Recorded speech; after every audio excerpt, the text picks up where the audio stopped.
All right, people. Good morning. Happy Friday. Made it to the end of another week. What is going on?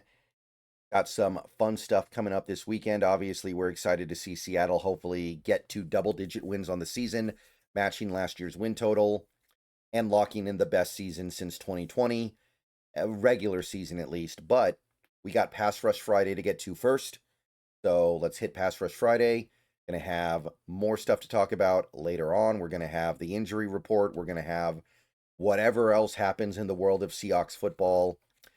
So keep an eye out for all that. But yeah, Pass Rush Friday, a little bit dull this week. I'm just going to go ahead and say it. And I don't think Seattle was poor in this area. I think that Minnesota, for one, they didn't throw the ball that much because they rarely had the ball. But when they did throw the ball, there was a lot of quick stuff because they wanted to keep Max Brosner from completely destroying himself. And he still kind of did. All right, everybody, before we go any further, let's get some picks in over on Sleeper. If you're not using the Sleeper app for daily fantasy football this year, you are missing out. Check out the left side of your screen. Look at all the fun stuff you can get up to over there. Look at all these mores or lesses that you can pick. Let's put our entry together for this week. I've got JSN scoring an anytime touchdown. Didn't happen last week, but I'm feeling a bounce back this week. I got Chase Brown getting at least 52 rushing yards against the Bills. I got Achane getting at least 78 rushing yards against the Jets. And I've got the under on Gentil rushing yards at 53.5. So get on over to Sleeper, put your entries together. They can look just like this. Remember to use the promo code SBN to get up to a $100 match on your first deposit. Terms and conditions apply. See Sleeper's terms of use for details. Check out Sleeper today. Go have some fun and experience sports the way they were meant to be. Now, I think that if you wanted to argue our pass rush wasn't exactly stellar on Sunday, you'd have a point. But I think a lot of it was circumstantial. So going through what we have, the defensive line, Big Cat had one, which was a sack, and Byron Murphy had one, which was also a sack. So efficient, I guess. Speaking of efficient, both guys are now at or past their season projection from me. I did not think Big Cat would be able to replicate his success from last year. And I think he was better last year, but he's not far off, man. He's not far off. And he's gonna end up having another stellar year. And I mean, he's playing a position where you can do this for a while, so maybe he'll keep it up longer than I even imagined. And Murphy, he's even as someone who spends part of his time as a nose tackle, he's hitting the benchmark. And even with Jarran Reed really not being a big presence here for one reason or another, you are looking at a defensive line that's going to meet and exceed expectations this year. And that's with Jonathan Hankins being a complete non-factor, literally in that he did not play a snap. And by the way, he got released yesterday, so truly off this team now if he wasn't already. Okay, so that's it for that.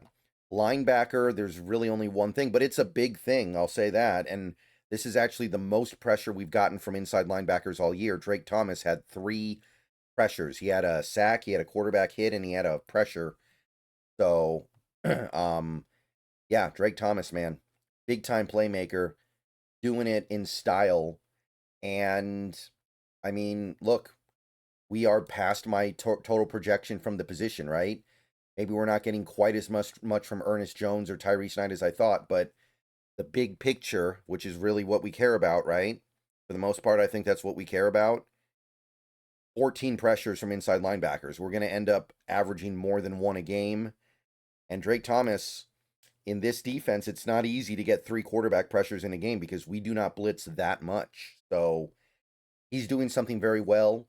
He's probably going to lead this team in pressures for an inside linebacker. He's sitting at 7.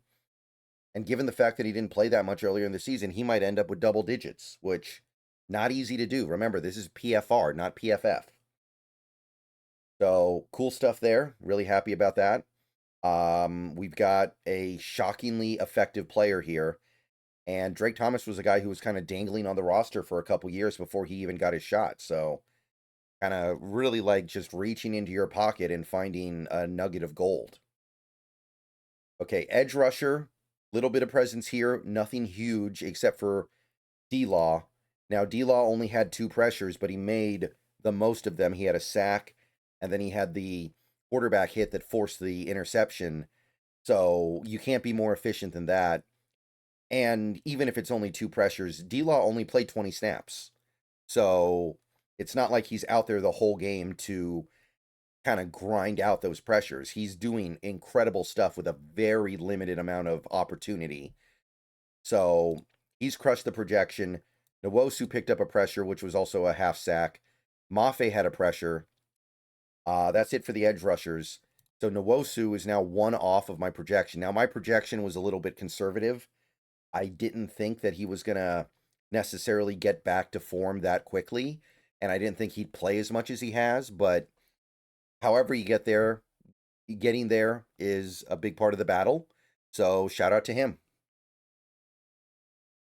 And again, even though Mafe and Hall are not where I thought they would be, especially Mafe, he's not even halfway there of where I thought he'd be. We are getting more than could be reasonably expected from this edge rusher room. 82 pressures from this group. I mean, there are teams out there that have the elite of the elite at the edge rusher position, but their edge rusher rooms are not really doing any better than this collectively. And unlike those teams, this team can sustain and survive losing a player for a little bit if they need to.